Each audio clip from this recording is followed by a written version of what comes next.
After reading On the Sidewalk Bleeding, complete the first 7 comprehension questions.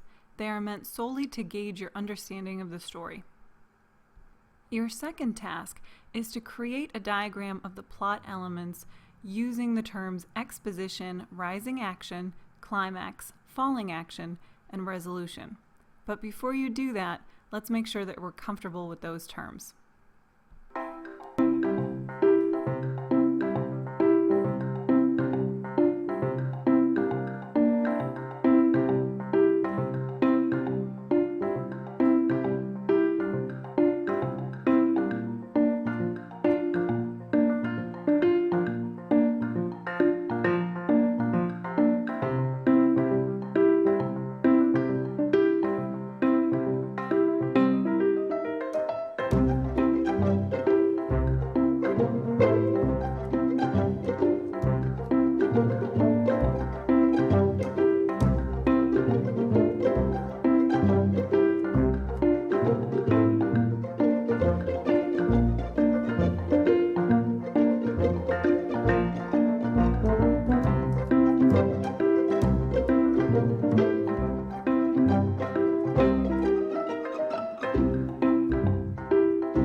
In task 3, focus on the grammar.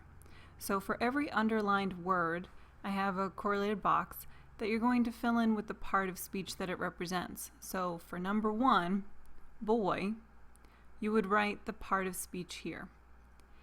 If the part of speech is an article, you will need to clarify if it's definite or indefinite.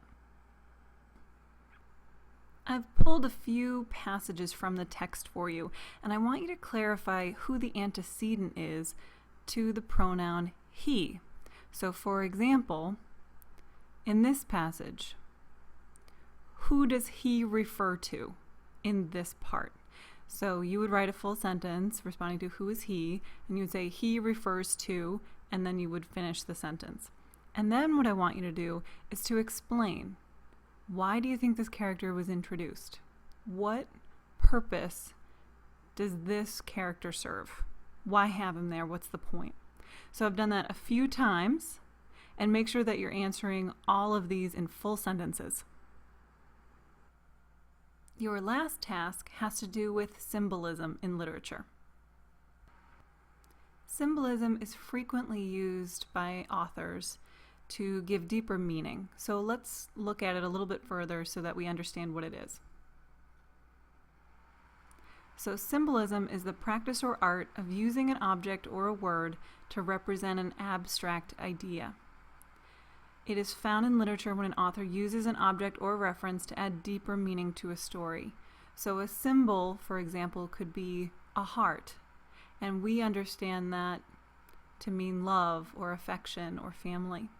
So it's a symbol that is imbued with deeper meaning. There are all types of symbols. We see them all the time. So a common one would be a wedding ring. We all understand that's more than just a piece of jewelry. Flags are important. A red rose is significant. It has deeper meaning than, say, a white rose. And why use them? So again, it gives layers of meaning that can be expressed maybe more beautifully or more subtly by doing it through a symbol than by, say, explaining it all out for someone.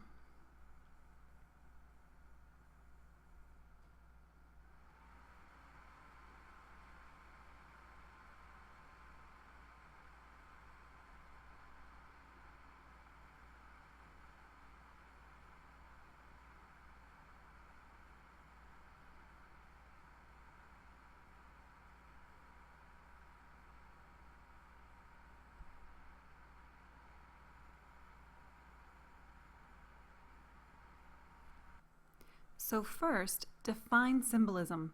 You can use the definition that I had referenced earlier, or you can find your own, make sure that it's relating to literature. Then, I want you to answer this prompt. So during adolescence, people begin to grapple with their identities and how they want to be seen by the world.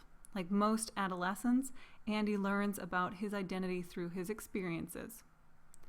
What does Andy learn about his identity? How does the jacket symbolize his quest to define his identity? So I want you to kind of trace the progression of his evolution through the story. So I've laid it out into 3 boxes. You can use this format, or you can write on a separate piece of paper or type, whatever works for you. But I want you to start the first sentence at the beginning of Evan Hunter's on the sidewalk bleeding, and then tell me, what does Andy feel about his identity, you think? How does he start off? Then you have another transition here. Later, Andy begins to realize this should be a new paragraph. Start telling me, how is he evolving? How is his perception changing of his own identity?